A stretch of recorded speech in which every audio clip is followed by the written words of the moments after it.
Welcome to CCG China and the World Dialogue Series, Destined for Rivalry Partnership, U.S.-China Co-opetition in Changing Context, featuring the esteemed Harvard scholar, Professor Allison, CCG President Dr. Wang Huiyao, and Professor Li Chen from Remin University of China. Let's turn over to Dr. Wang, host of today's dialogue. Dr. Wang, please. Good morning and good evening also to everyone tuning in, and thank you for being with us for this dialogue with Allison from the Harvard University and also Professor Li Chen from Remin University of China. So we are live at the Beijing CCG new multimedia studio so that we're having this dialogue. This dialogue series actually is a part of CCG China and the World webinar series that we launched in last year in an effort to engage the prominent scholars, experts, government advisors, business leaders to continue exchange at this pandemic, of course, also difficult, challenging time. That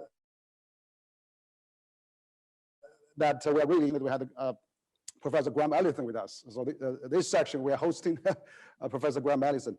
And of course, Professor Allison is a world-renowned political scientist and a leading strategist in the U.S.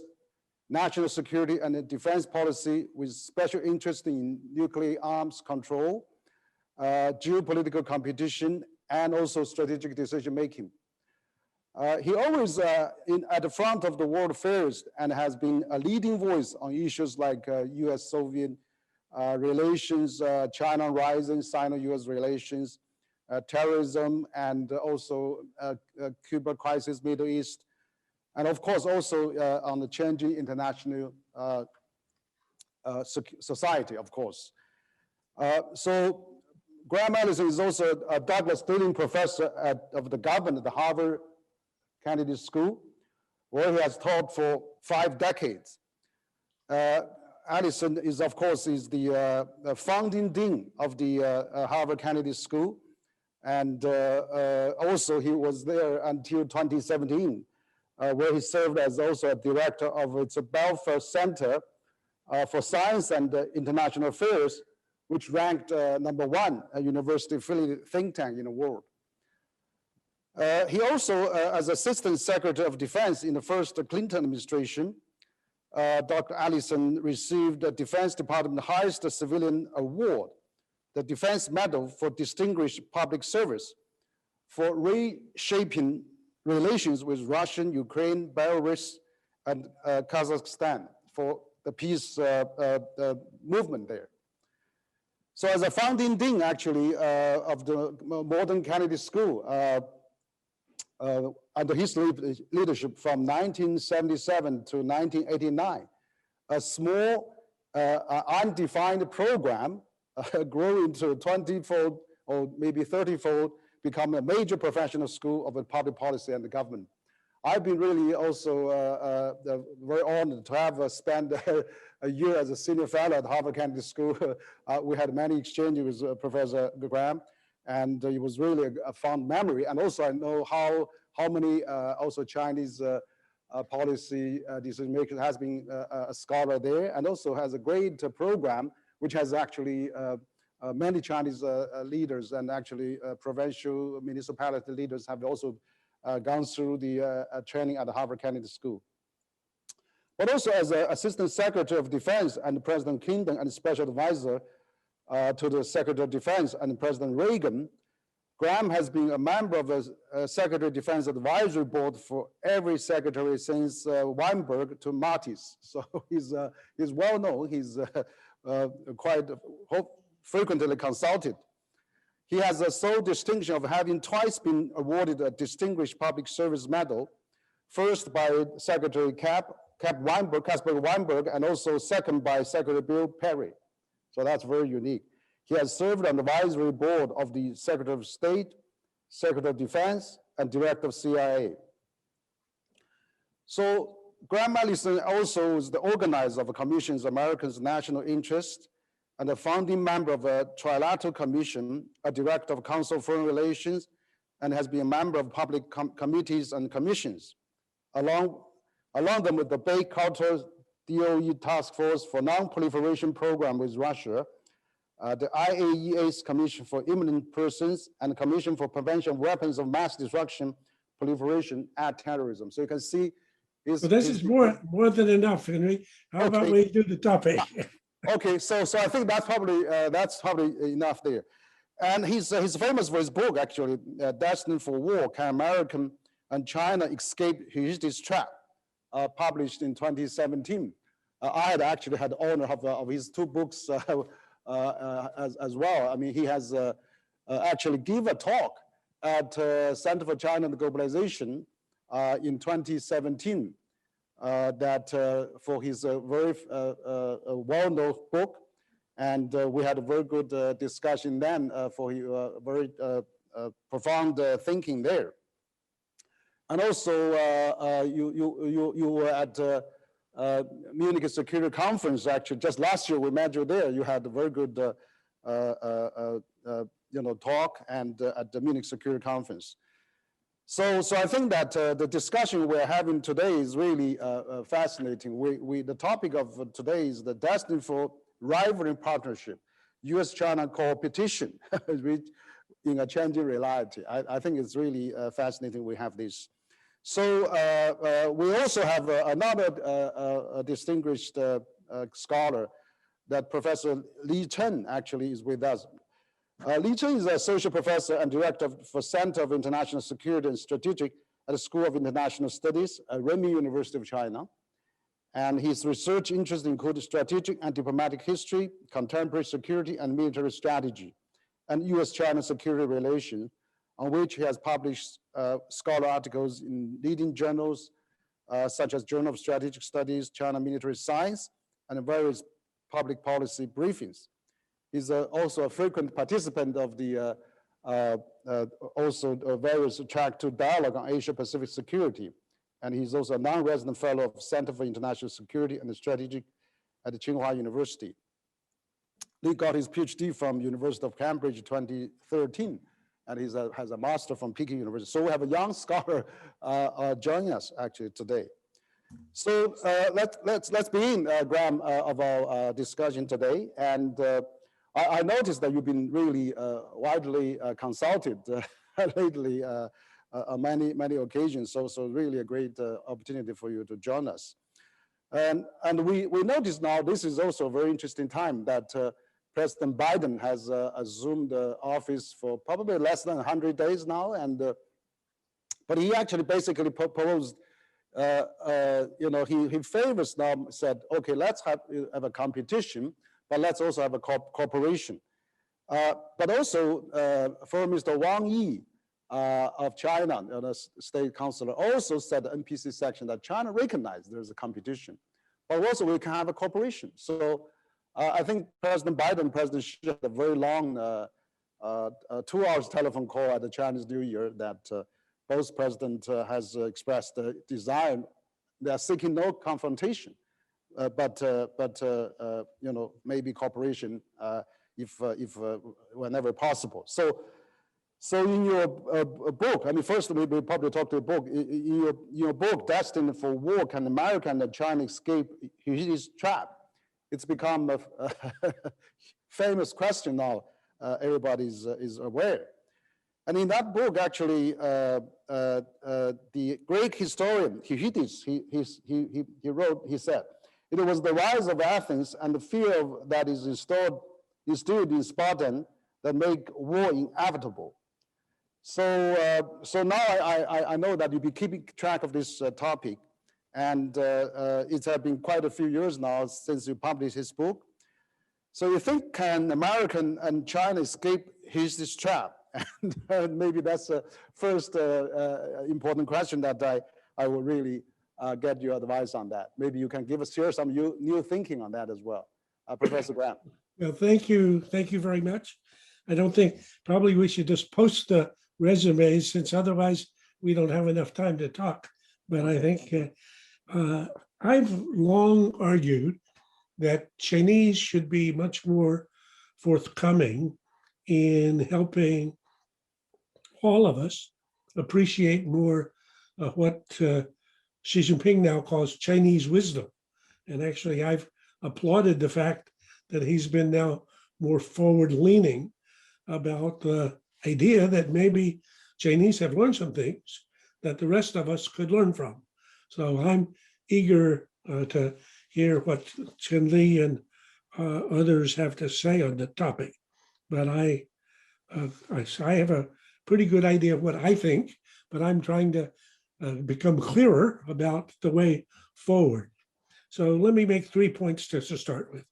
First point, for those who may not remember Thucydides Trap and the Thucydidean rivalry, the first point, which I make in my book and which I would urge you to think about if you haven't had a chance to look at it, is that the defining feature of the relationship between the US and China today, and for as far ahead as any eye can see, will be a ruthless rivalry.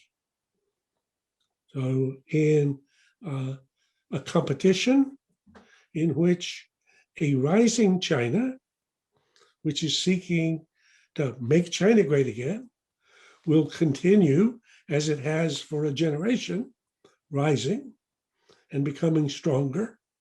And as it does so, will be encroaching on positions and prerogatives that Americans, as the ruling power, have come to believe are naturally their own as number one at the top of every pecking order.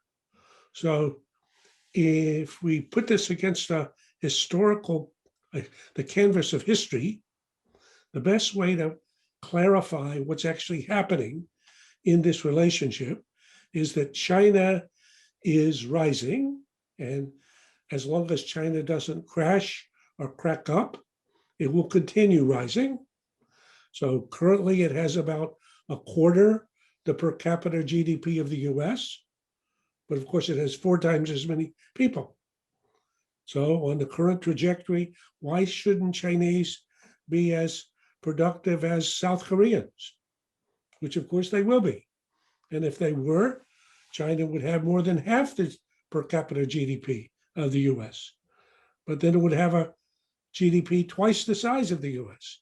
So as China rises, in every arena, Americans who become accustomed to believing we are number one in every competition will find themselves being overtaken, even surpassed. So beginning of this century, America was the major trading partner of everybody. 2021, China is the major trading partner of almost everybody. A generation ago, America was the manufacturing workshop of the world. Today, China is the manufacturing workshop of the world. So in the structural realities is a rising China that's impacting a ruling US. And I compare this in my book to like a seesaw of power, in which as China gets stronger and wealthier and more powerful, inevitably, that's the nature of a Thucydidean rivalry, that rise shifts the tectonics of power, the seesaw of power between the rising power and the ruling power. So that's point one. And I think that I know many Chinese colleagues have not wanted to accept the proposition saying, well, China not really rising, it's already risen, or China is different, or I would say, best way to think about it, this is another instance of a pattern that we've seen since Thucydides wrote about Athens and Sparta, and that in my book I find 16 instances of just in the last 500 years. So this has happened for a long time. That's point one. Point two, equally important. We now live in the 21st century, where the objective conditions in the 21st century have condemned the US and China to coexist since the only option is to co-destruct.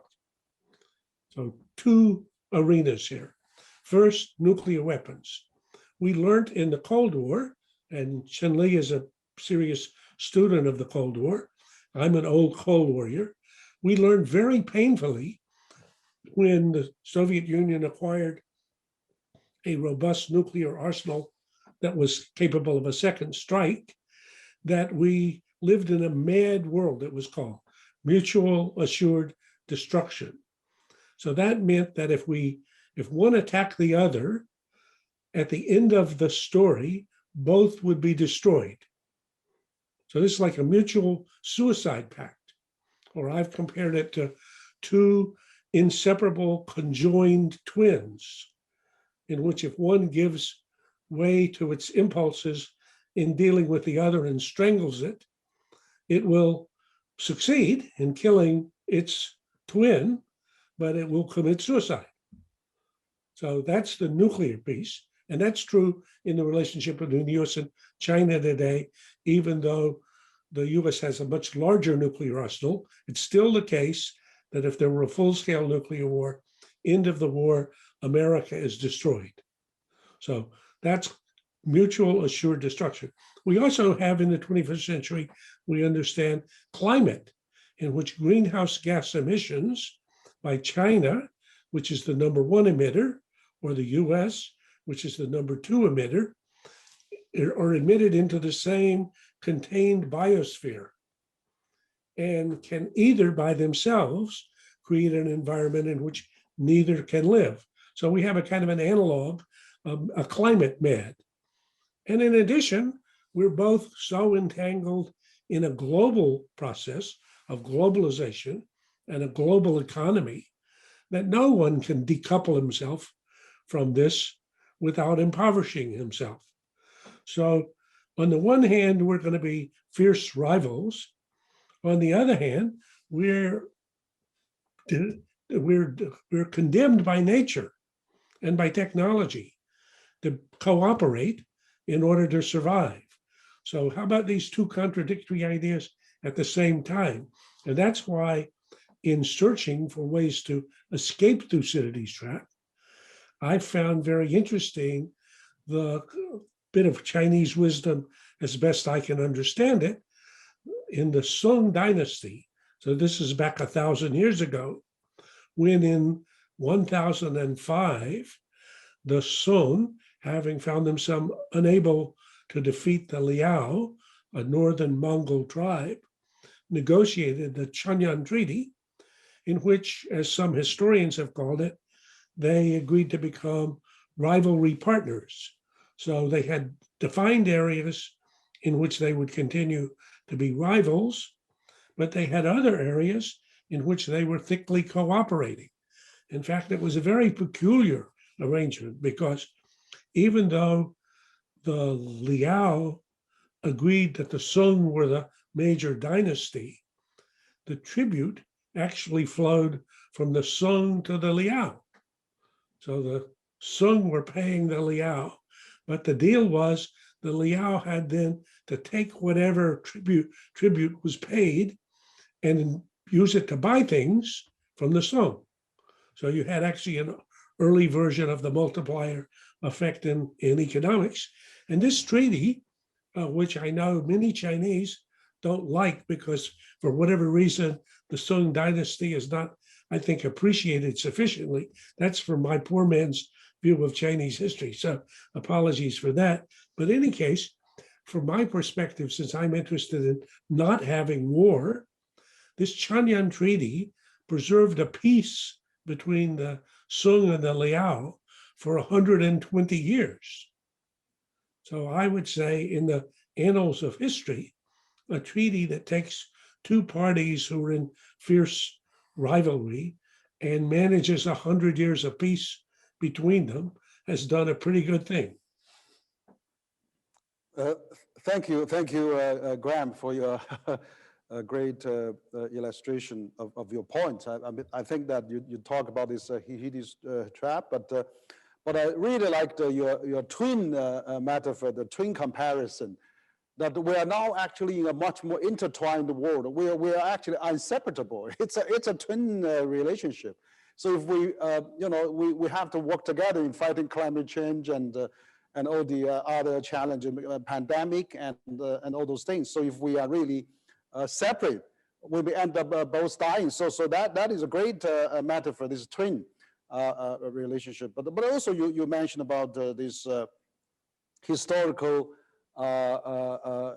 last 500 years. You have summarized all those 16 incidents, where 4 of them actually end up peacefully. So I know that Professor Li is a military strategist, a researcher. Actually, I think that Graham has mentioned about this Song Liao in the Chinese history, whereas Chanyuan agreement between the two parties actually secured a peace for almost 100 or 200 years, and they have a 380 representative exchanges during this 100, 200 years. So that there is a possibility that that we can maintain this peace. So perhaps Professor Li can share a bit of your ideas how we can avoid this Thucydides trap, either China or internationally, based on your research on that.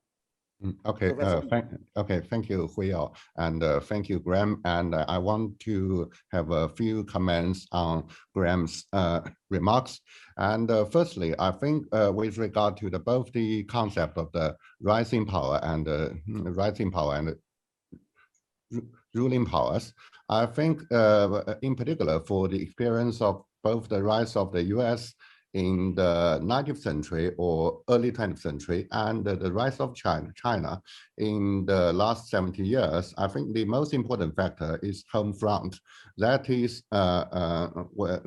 we need to concentrate our effort on economic development at home and also solving our social problems. So I think this is one of the most important lessons. And my second point is that with regard to the challenge of great power competition and the risk of the great power competition, I totally with Graham that during the Cold War, the nuclear weapons is extremely dangerous.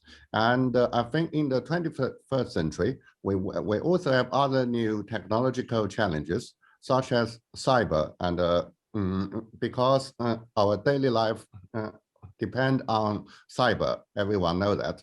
And if the great power competition escalates, I think we will face serious challenges in the cyber domain. So we need to manage this competition very carefully. And my third point is about the relationship between Liao and Song, as mentioned by Graham.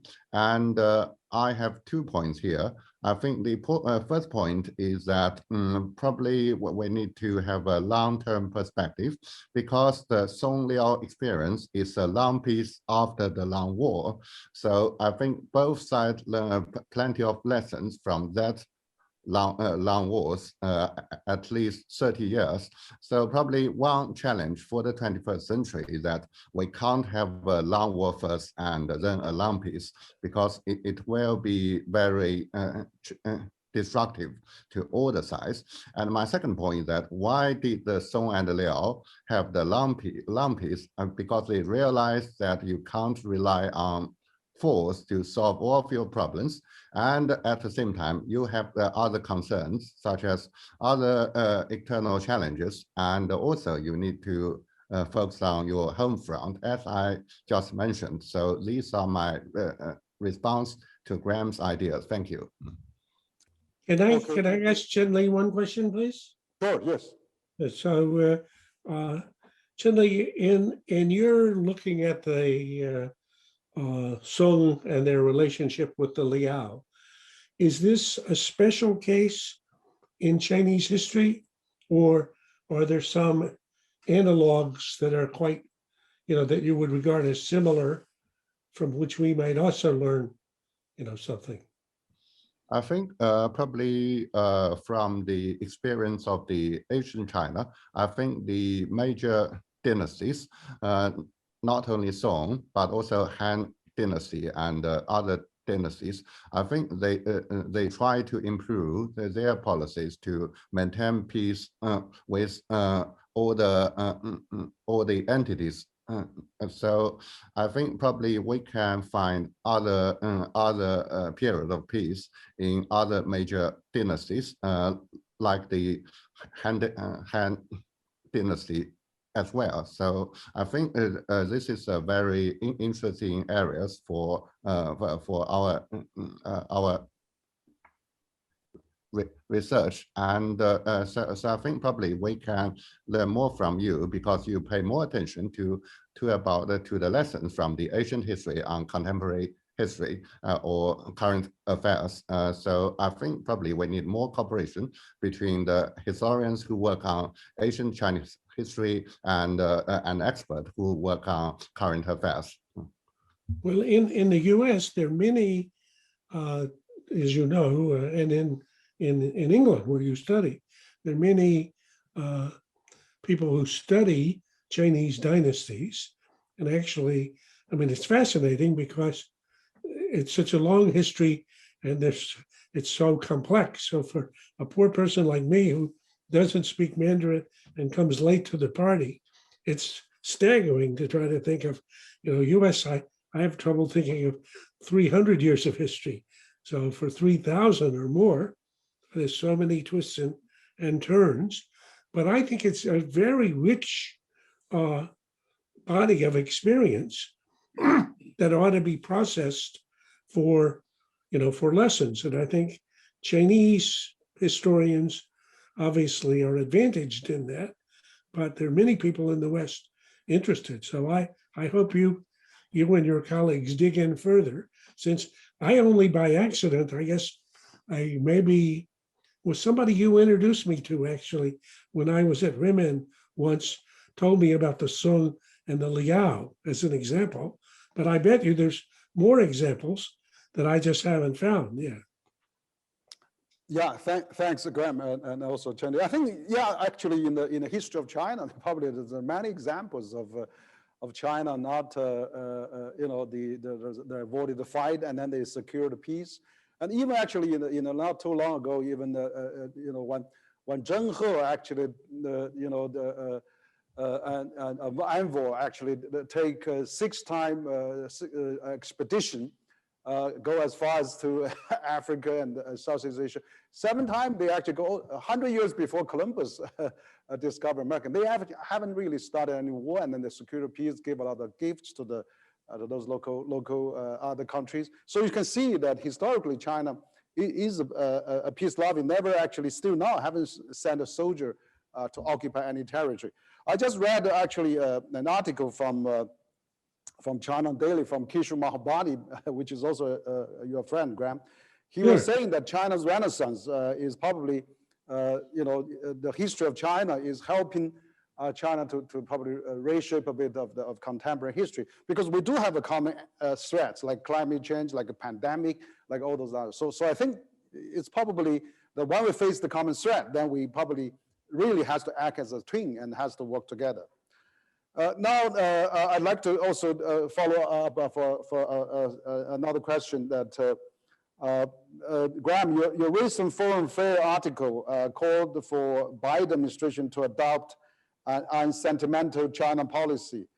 So how do you think about U.S.-China rivalry based on structural changes or structural differences, or something more complicated? And maybe a combination of the fear, value, psychological difference, or ideological difference, or clash of civilizations. So can we really do something on that? Right. Well, I think the good news about Biden is that he's somebody who's well-grounded and has thought about international affairs for all of his adult life. He I've known him for now more than 4 decades. He has been in the Senate. He's been the chairman of the Foreign Relations Committee. He's been vice president. He and Xi Jinping have probably spent more time together than any other leaders other than Putin or before that Lee Kuan Yew. So, but they understand each other. So when they had this phone call, they're not starting from scratch. They're building on a relationship that's developed over it.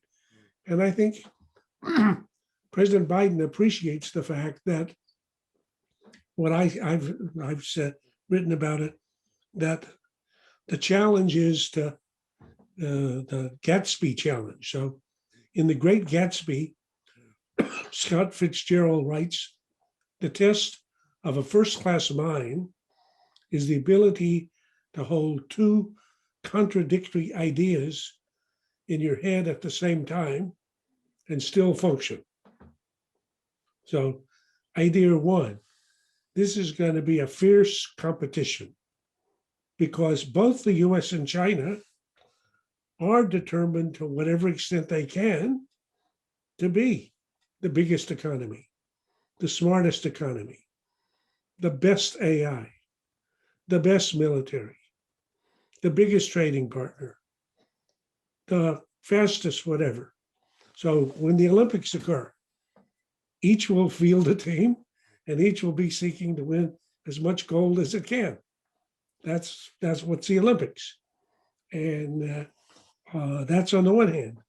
On the other hand, at the same time, and somewhat in contradiction with the first, is the fact that unless the US and China can find ways to coordinate and cooperate in dealing with climate, we can create a biosphere nobody can live in. Unless the US and China can find a way to cooperate to make sure third-party actions like some set of events over Taiwan or North Korea or an incident doesn't spiral out of control, we could end up in a war. And if we ended up in a real full-scale war, we could end up destroying both societies. I mean, that most people can't imagine what that means. But as an old Cold Warrior who used to look at target charts and calculate the destructive effects, it could literally be the case that if we had a full-scale nuclear war between China and the US, both China and the US would be wiped off the map. They'd simply be gone as countries. Well, that's inconceivable. I mean, no human being could make sense of something that grotesque, but that's the physical capability of the weapons that exist. So we are compelled to cooperate to avoid sequences of events that could produce that result, to avoid letting unconstrained greenhouse gas emissions create a globe we can't breathe in. So how to do these two things at the same time, and how actually to explain that in the politics of both countries, which are both complicated, because Americans look at China and say, my God, how could China be rivaling us on all these fronts? I mean, we remember when China was small and poor and backward and a developing country, and Chinese, when they watch Anchorage or other events, if I listen to what I can tell from, or the read of people who read China's social media, say, enough of this. We don't need to have Americans lecturing us anymore. We've become bigger and stronger. We need to be more assertive. So managing the internal affairs of two great powers, in which I think Xi Jinping and Biden may be able to hold two contradictory ideas and function, but how can they manage their governments and their societies under these conditions? That's a problem I've been working on, but I don't have too many good ideas. Okay, great. Thank you. I like the idea you said, the Olympic game spirit. if we can conduct a peaceful competition where we all strike for gold medals and maybe we have a win-win situation, and then maybe, you know, that if we can, you know, we measure the country by KPI, by their domestic performance, that's probably a more effective way of saying, you know, it's a kind of a Deng Xiaoping's idea of it doesn't matter as a white cat, black cat, as long as it catches mice. So we can really avoid this, I pick your problem, you pick my problem, and then we are not really concentrated on solving our own problems. So this kind of Olympic game spirit, you know, higher, faster, and quicker is really suitable, I think, for this comparison of Sino-US relation. I'm actually still, I want to review the 12 Qs you mentioned in your Destined for War, Can America and China Escape Thucydides Trap? These 12 points that we have actually you know, read in your book. I think a lot of them still quite true, even though you have proposed them quite a few years ago. And so I would like to share that. For example, you talk about higher authority can help resolve a rivalry without the war, means maybe international higher organization. And the second, states can be embedded in a large economic, political, and security institutions that constrain historical normal behavior. So that's also virtue for the contemporary world, where all the countries are now have a larger, more economic and political and security institution to control our behavior now. And third is the wily statesmen make a virtue of necessity and distinguish needs and wants. So that's another good coup. And also fourth, time is crucial. Absolutely, we are in such a critical timing, and for the whole world to know we're going to head for the next 75 years after this worldwide virus war. And the fifth, the cultural commonality can help prevent a conflict. We have a globalization. We have a globalizing culture as well. So we're actually seeing a bit more of that. So can we really deepen that to prevent the conflict? Also, six, you said there's nothing new under the sun except the nuclear weapons. Of course, the nuclear weapons is a strong deterrent for us not to you know, do anything. As you said, it's mutually assured destructive. Absolutely not possible. So mad, mutually assured destructive does make all the world madness, which is a very sound advice. And number 8, you said the hot war between the nuclear superpowers is just no longer a justifiable option, which is true, you know, because if China and the US all have a nuclear arsenal, and then if they really anything trigger that, as you said, you know, there's a lot of conflict. If one conflict is out of control, we got the whole world destroyed, then that's really, you know, I mean, China now has more liability, more high rises, more fixed assets probably than the US now. We have 2/3 of global highway, also fast train networks, dams, bridges.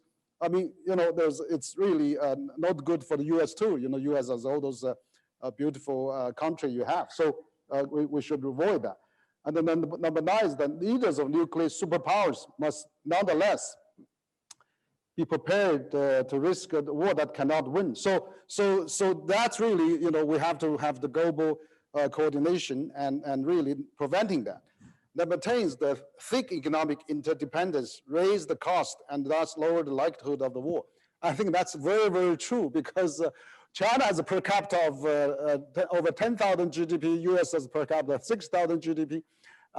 You know, we are all relatively rich now, and we don't want to fight a war. I mean, nobody wants to do that. So you're absolutely right. And the number 11 is alliance can be a fatal attraction. And 12, domestic performance is decisive. You're saying the domestic performance is decisive, which is also correct. I mean, we should all focus on the domestic decisive on that, which is, you know, measure the country of its people's support. And to, for example, China lifted 800 million people out of poverty. That's probably the biggest human rights development in China. So those things I think are really still, you know, largely true. And I don't know if you have anything to add on that, or Professor Li have anything to add on that. Maybe Professor Li has 12 points. No, I mean, we can build on your 12 points and then we can expand that probably. Mm. Okay, so I think probably I will say a few things as mentioned by Graham probably in his early on comments. So because Graham is convinced that leaders of the two countries, I think, are determined to manage the competition, and he just said he's not sure whether the societies and the public opinions of the two sides will do so. I think probably one positive lesson of the Cold War is that we have two periods. The first is the mobilization of the both sides. At that time, we were probably you are hopeful about the force, and you probably believe that pressure will work. But I think later, both sides realize that pressures and force have limitations. And so I think then they pass the mobilization period of the great power competition, and they enter a new period of detente or stabilization period. So I think the key point here is that if we can manage crisis very carefully, and then we review the lessons of the competition, and not only the leaders, but also the ordinary citizens and the public opinion will realize that in the long-term competition, we need to talk with each other, and also cooperate with each other, not only to maintain peace, but also to solve problems. And Graham also mentioned the important factor of other parties here. And I think so even during a long-term great power competition, we need to work with both sides and with other parties to try to establish some security orders to accommodate all the interests, all the crucial interests of everyone. So I think this is why in the 1970s and in the 1980s, Cold War in Europe become boring than 1940s and 50s, when we witnessed plenty of crises. So these are my ideas. Thank you. Well, I think that I agree very much. And in the, I both discuss a little bit in Destined for War, but it's also a topic that I've studied for a long time. The Cold War, as you've been studying it, I think, very effectively. So in the Cold War, it gets started with the idea that these are two systems inherently so incompatible that one will have to destroy the other, and that would normally lead to war. But initially, because the US and the Soviet Union are both exhausted from World War II, and then eventually, because they both acquired nuclear arsenals, they conclude that's not an option. So therefore, well, how about we have a war, quote, but don't use bombs and bullets by uniformed combatants. And in that Cold War, so-called, there early on emerged a set of constraints, some of which were implicit, some of which were explicit. And then eventually we discovered that we would have to coordinate and constrain, but also communicate very thickly and even cooperate in order to prevent things getting out of control. So I think the lessons from that set of experiences, even though the current rivalry between the US and China are very different, nonetheless can be very instructive. And I think, for example, I was doing something on this with people in Washington last week, and was explaining to them, even in the deadliest era or days of the Cold War, we were keen to have thick conversations and communication between the president and the president. So Reagan would often be criticized by his conservative Republican colleagues for why he wanted to spend so much time talking to his Soviet counterparts. And he said it's very important to talk to them because a nuclear war cannot be won, so must therefore never be fought. He was keen to negotiate with his Soviet counterpart, even to reach arms control agreements in which the US would forego doing something Americans wanted to do as the price for getting the Soviet Union to forego things we did not want them to do. And in every one of those cases, there was a problem of trust. And so you would only agree on things that you could independently verify.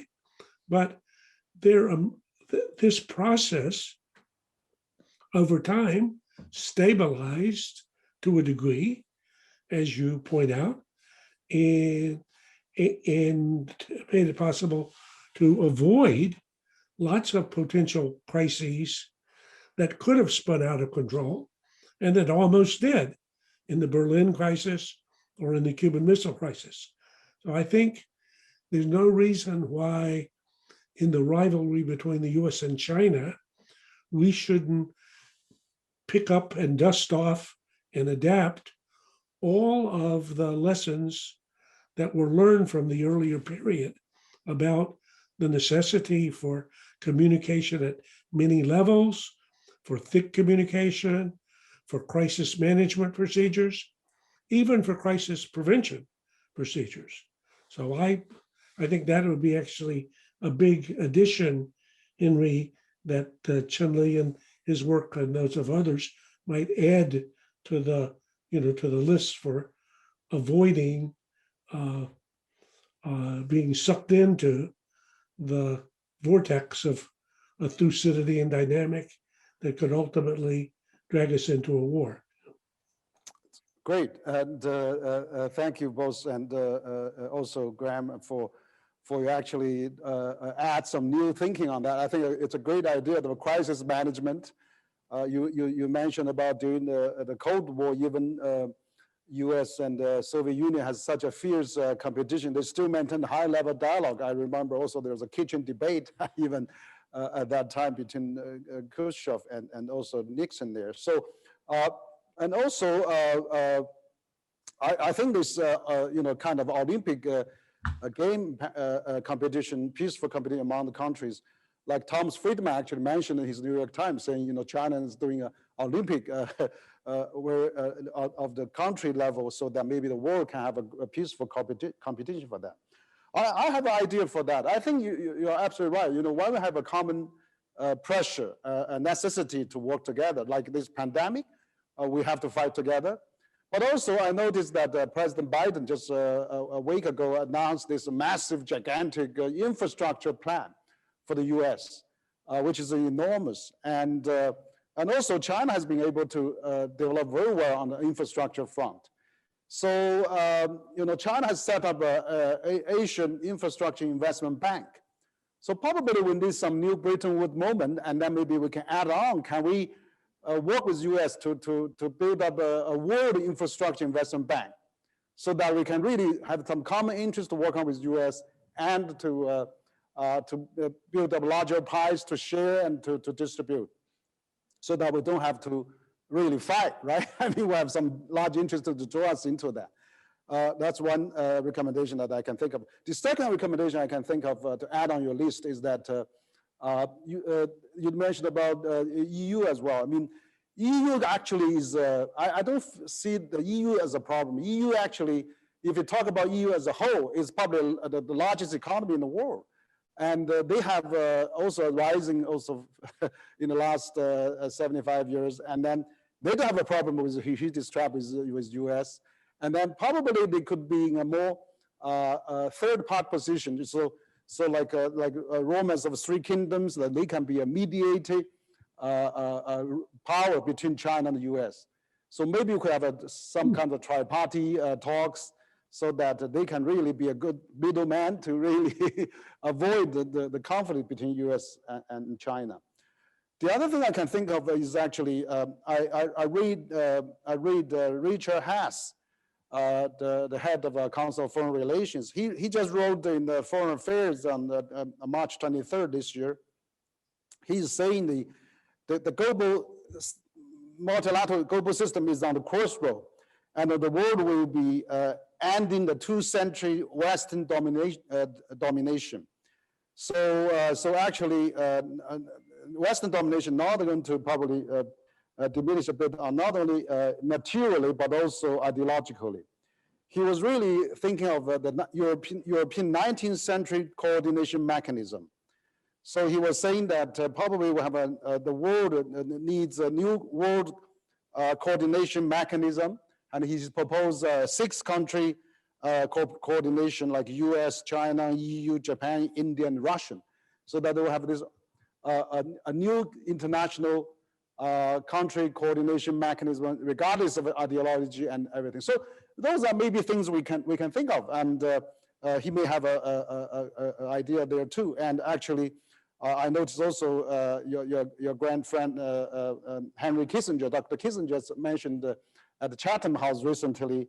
He was also at the China Development Forum that the final issue between China and US is Western countries, if they can reach an understanding, if they can reach an understanding with China. If not, it's almost like on the eve of the First World War, and we are this issue is very dangerous. Then we'll be, if we lose control, we'll be destroyed each other. So I would like to hear your think of Richard Haass and maybe Henry Kissinger and all those good ideas. So how we can find common things to work together, also to accept China, because I found that no matter China is doing right on many fronts, but was not accepted.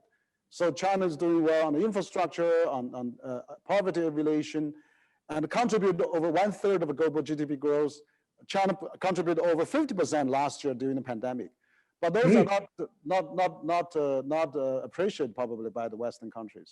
How can we reconcile that? Well, good.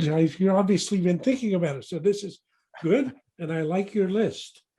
So for infrastructure, I think it's interesting that if you look at the Biden infrastructure bill, one of my Chinese friends to me said, this is called the American version of China 2025.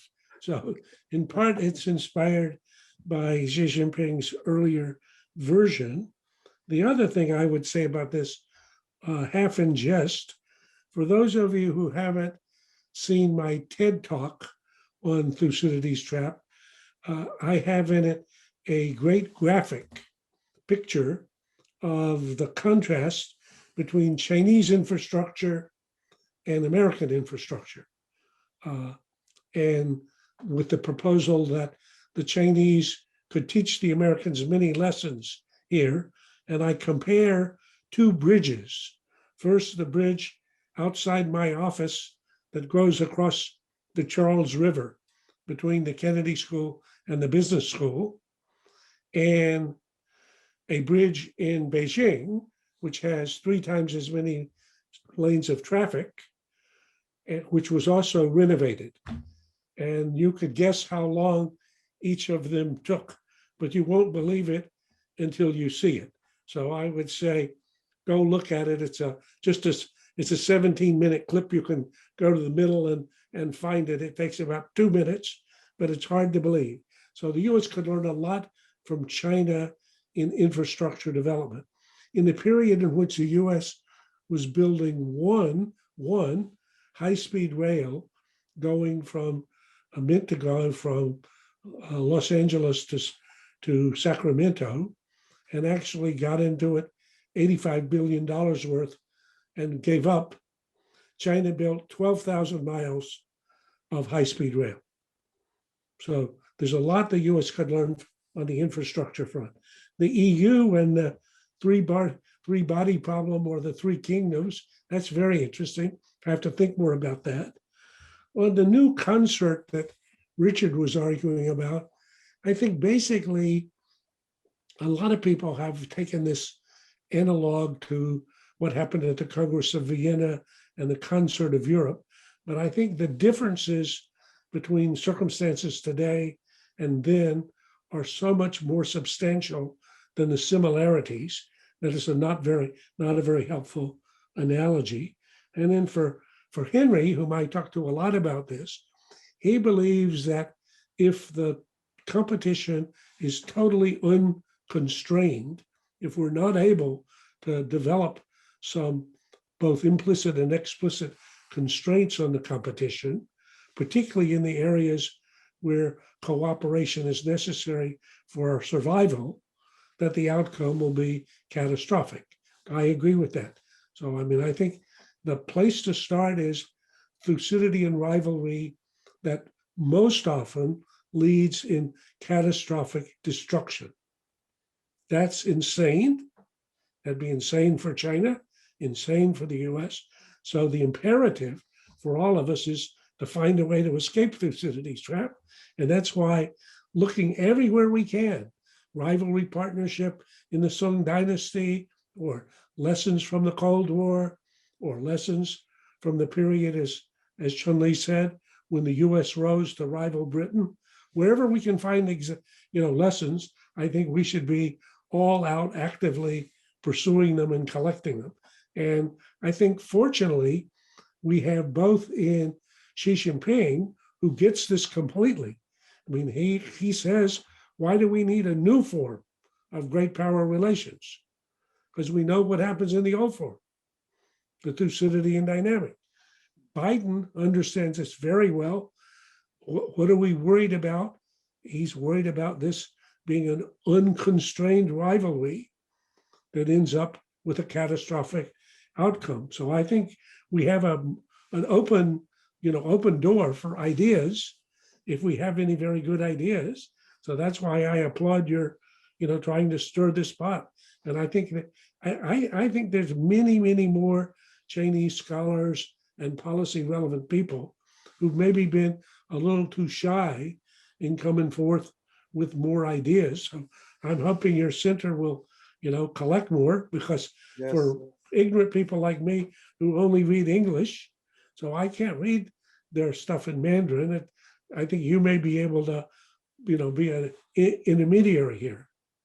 Great, thank you for your encouragement, Graham.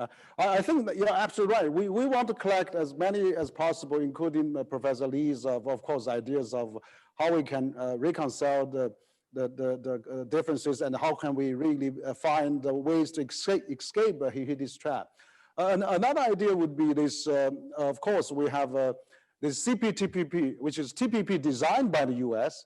for higher standards of trade and service trade and IPR protection, digital economy, SOE reform, and environmental protection, and the labor rights and everything. So it's really a 21st century, a mini WTO, where US actually first made that with Obama and Biden administration. But now President Xi said at APEC summit, China is interested to join that. China is interested to come up with all the higher standards. So that would be a great area if US and China come back and talk about that. And then so we can set a good example for the WTO reform, and then we can really push things forward, rather, find a way to multilateralize our relations so that we don't have to really, on the bilateral front, to really have this conflict. So that's one thing. The other thing I'm quite encouraging is that I noticed that President Biden has invited President Xi to attend this climate summit on Earth Day on April 21st, which is a few weeks from now. So that 40 heads of state will be invited to President Biden's climate summit, regardless of ideology and country system, which is a great start. So we let's tackle the issues confronting. Climate change is probably that's a really, maybe we could set up an international climate organization, so that we have, as you said, we have more dialogues on all those fronts. So those would be really great. And I don't know if Professor Li Chen have any ideas to add to how to avoid this Thucydides trap. Well, let me just make one quick footnote, if I could. I think that the fact that Biden is eager to have Xi participate in the Earth Day event, that Biden and Xi agreed that China and the US would co-chair the G20 working group on climate, and therefore the certainty that they're going to come up with some specific proposals for doing something by the October meeting of the G20 is evidence that they both appreciate this contradiction, that they have to find ways to cooperate. At the same time, they're both featuring the competitive aspect of the relationship. So I would say that suggests that this is not a crazy idea. Yeah. Yes, exactly. I think you're absolutely right. There's a rivalry partnership now, but also competition together. I mean, also China National Semiconductor Association has now set up a working group with American Semiconductor Association, which is great. So we hope there'll be more discussion like that. Maybe we can resume the consulates that shut down in Houston and Chengdu, and then we can, have a few good examples, build trust building on that. So really, I agree with you. We need to seek more ideas of can we work together. But also at the same time, we recognize there's a competition. But let's have an Olympic spirit, Olympic sportsmanship, and then have a peaceful competition on that. So Chen Li, probably you can add your idea on that. Okay, so I think probably to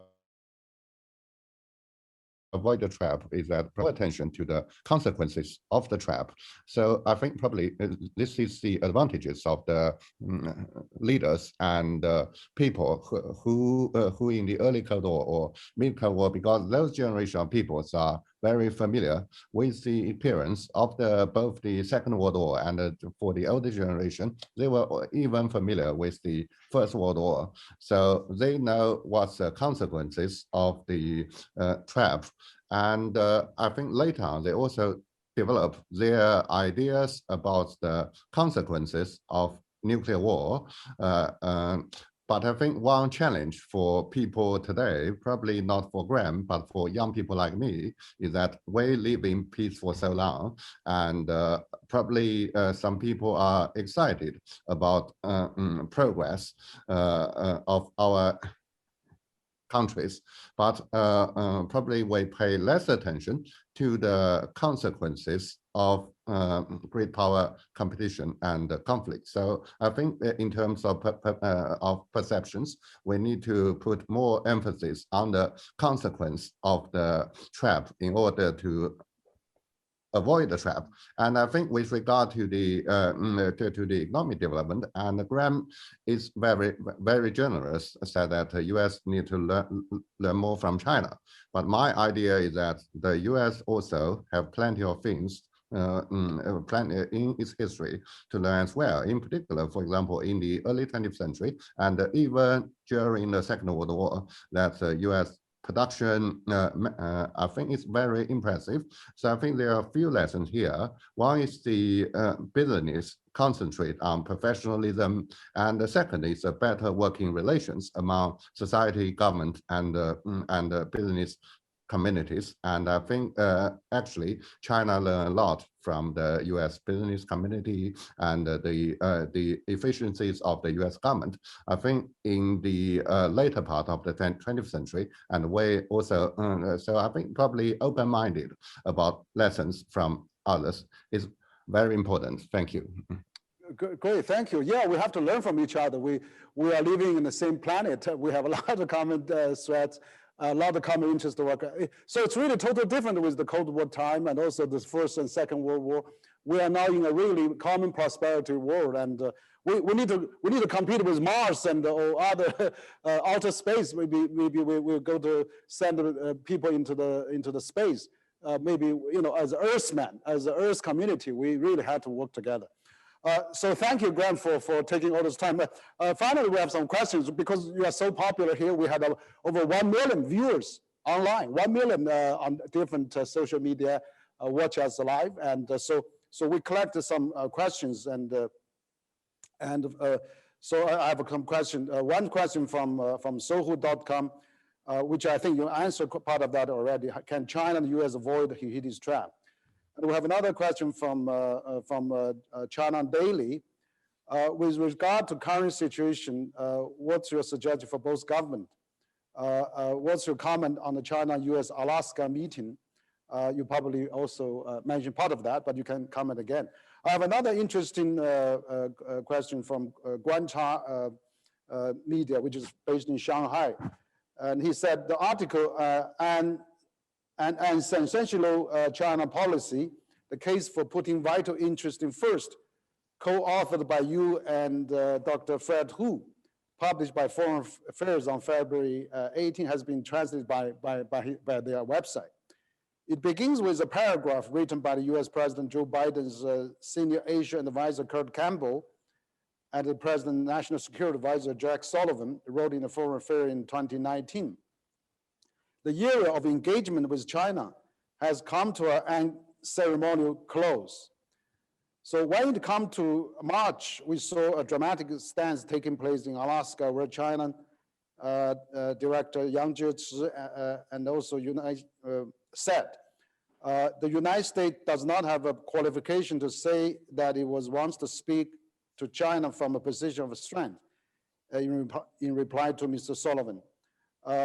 Not long after that, the phrase was quoted by President Putin of Russia in an interview. So the question from that Guancha Media is that, from what position will Biden administration engage with China in the status quo? So he has a very long, preparation for that. There's another question also, China Review News Agency. There are voices criticize China being more tough in its diplomacy. So what's in your opinion of China's diplomacy or foreign policy, and what influence do you think it will have on US-China relations? So comment on China foreign policy as well. So basically, 2 or 3 questions. I'm sorry that we ran a little bit over time, yeah. Okay, let me try to just, all of them are good questions. I won't do justice to any of them.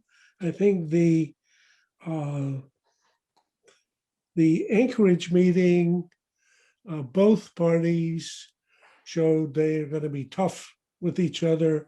They're going to be clear-eyed about their interests first, and that they're going to lead with competition rather than cooperation or engagement. So I would say that was pretty predictable, and it happened, and we are where we are. The fact that immediately after, or even before, the US and China had agreed to co-chair the G20 Working Group on Climate helps you get a bigger picture. And the fact that Xi Jinping will be part of a conversation on Earth Day about climate, and that this is a process that's in motion, that's almost certain. If I were betting, I'd bet 3 to 1 that the US and China will come up with some specific proposals for doing something on the climate front before the G20 meeting. Because if we remember how we ever got the Paris Accord, it was because the US and China first agreed they would do something, and then they put that to other countries as the baseline for other countries getting aboard. So I think at least in that arena where we understand the consequences, we're going to see cooperative activity, because they're each compelled to do this for their own well-being. And I hope we find something analogous in the conversation about potential sparks that could trigger spirals of misunderstandings, like Taiwan, like North Korea, like Iran currently. We're actually, interestingly, again, the P5+1 conversations will go on next week about the Iranian program, in which the Americans will be sitting just slightly outside the room, because President Trump mistakenly, in my view, withdrew from the P5+1 agreement that China had been part of negotiating with Russia. So I think we shouldn't be misled by the atmospherics. We should keep looking at underneath all this, what actually is happening. And I think what's happening is an appreciation that this relationship is going to be fiercely competitive because the US would prefer its position and China would prefer its position, and the relative power of the parties has been changing and will continue to change. So that'll be very difficult. But at the same time, I think both are capable of attending to the arenas in which they have shared interests. And I like very much, to go back to the earlier suggestion you mentioned, Henry, that China might come to TPP and the US might come back to something like that. That would be a big benefit for both of them and for all of the parties that would, basically, we know that trade agreements that create win-win situations produce a bigger pie for everybody. So on the era of engagement being over, I think that's right. The kind of engagement that we imagined for a generation in which a poor, backward developing China would essentially follow in American footsteps and American instruction and take its place in an American-led international order is past. And I don't think that the efforts to try to reconstruct or resurrect anything like that make sense. So we're not going to go there. And as to looking forward, I think that basically, I think it's what we've said before, that this is going to be a fierce rivalry and it's going to be a necessary partnership, and nobody would necessarily choose either, but both are baked into the conditions that we face. One, the geopolitical conditions that are shifting this seesaw of power. The other, the realities of a 21st century world in which nuclear weapons can destroy us all, and in which unconstrained greenhouse gases can make an unlivable climate. Great, thank you, Graham. Your advice and concept is really very, very important to all of us.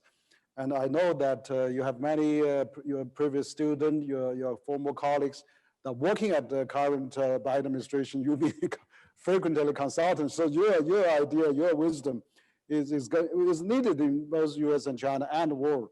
Of course, I think you mentioned about 3 years ago, those 12 coups and the recommendation to how to avoid Thucydides Trap. But I think we need to continue to talk about that, find a way to this new set of a relationship of competition, but also cooperation. So a rivalry partnership. And I think the point Chen Li made is extremely important point, extremely important. So for most people today, they have no idea what means war. So I find this with students that we teach in our executive programs. So they're colonels or they're even new generals. And I say, what means war? Well, war is what happened in Iraq or what happened in Afghanistan. Those are little teeny wars. What means real war? Real war. So go back to World War II. 50 million people were killed. So just unimaginable compared to, and what would mean a nuclear war? A nuclear war could literally mean that Beijing is gone, disappeared. Boston, gone, disappeared. So you think, what? Impossible. No, not impossible. Crazy, hard to imagine, but the physical consequence of a full-scale war between the US and China could actually kill every last Chinese and every last American. And anybody who survived later would say, these people were out of their minds. How did they ever let this happen? How come they didn't appreciate what a danger this was? And if they had thought about it, and then they said, well, but something happened in Taiwan, and China did this, and the US did that, and one thing led to the other, and at the end there was a war, they would say, but did that make any sense? No, it made no sense. In the same way that when people looked at Europe at the end of 1918, when World War I was over, Europe, which had been the centerpiece of civilization for 500 years, had destroyed itself. So Europe never became a major player in the world again in the way that it had been for the previous 500 years. And why? Because some archduke was assassinated by a terrorist, and then one thing led to the other, and within 5 weeks, all the nations of Europe were consumed by a war that made no sense. So that the painful fact about it that Chun-Li reminds us, especially for younger people, but that's literally for everybody today. Nobody has internalized how horrible real full-scale war is and could be, and how insane it would be. So fortunately, there's nobody in the Pentagon who believes that war with China is a good idea. Not one single person. And I believe there's not a single person in the PLA who believes that war with the US would be a good idea. So that's good. That's good. But the societies need to understand this. And then even the fact that two parties understand that war is not possible, except if you're just suicidal, even then, that doesn't mean war can't happen, because some spiral of reactions pull you somewhere where you don't want to go. So that then creates a compelling reason for Americans and Chinese at all levels to be talking about dangers that could get out of control and asking, what can we do about this cooperatively with respect to Iran? What can we do about North Korea? What can we do about Taiwan differences? What can we do about patrols in the South China Sea or the East China Sea? So I think across that whole spectrum, if we took seriously Chen-Li's point about how damaging war would be, we would be much more motivated to be doing a lot more on that front than we are today. Sorry, that's my last sermon, but we're already way over time here. So, thank you, Graham. You really gave a very good reminder to all of us living today, because for the last 75 years we haven't seen any living beings here. We haven't seen most of us haven't seen a major war. I mean, the war of that magnitude, as you said, mutually assured destruction is absolutely crazy and silly, and of course the madness. So I think that we should avoid that. So I'm glad to see we had this really productive discussion, and we actually today we're trying to find out a way to escape Thucydides trap that you have proposed, this century question for all of us to pondering, to think about. So we discussed about the 12 suggestions you said. We even said, since now US is working on the infrastructure, China is working on the infrastructure, can we have a world infrastructure investment bank to taking care of the world infrastructure, so that for the next 75 years we have something to work together for? And of course on climate change, that President Biden invited President Xi to a John Earth Day Summit, which you said they're probably going to both leading the G20 group, being the two largest polluters of the world. We have to set good examples on that to work together. And pandemic fighting as well. We have, even though we have had the Third World War, we have the worldwide virus war, which is also devastating for us all to work together. Also, we should maybe have a larger trade promotion, like both join the CPTPP, so the trade and prosperity can keep us out of the war and intertwined, become like Thomas Friedman said, one country, two system, or three country, two, one country, three system, whatever. So I think, there's a lot of recommendations that we really want to work on. You're right. I mean, when Biden and Obama, John Kerry told me at Munich Security Conference when we had that event together, Graham, that they will actually invite China to join the Paris Peace Accord. You're right. If China and the U.S. agreed on the Paris Accord is there. So we both countries have to work together on that, and we have a more responsibility for that. And I think we have to find a way to, get out of that. And President Xi was really forthcoming by committing at the UN summit that China is going to achieve carbon neutral before 2060. So that already we have a lot of exchanges there. So I really think so because I think that we are running out of time, and really appreciate that we have over 1 million viewers take part in our watching, listening. So you see how attractive you are.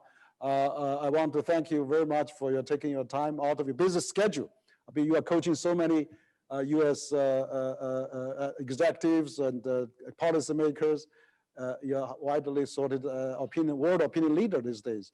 And your idea will be so stimulating to all of us to think about global peace and prosperity. And also want to thank Professor Li Chen, a young scholar, which has also carried on the study of how to avoid the military conflict, how to avoid Thucydides Trap. So on behalf of the Center for China and Globalization, I want to thank Graham, Professor Chen Li, and also, of course, our greater audience today for joining us. So we'll end here, but I don't think this is the last one. We'll have a chance to invite Graham again in the future. So thank you all very much. I hope you have a good evening and good morning. Thank you all.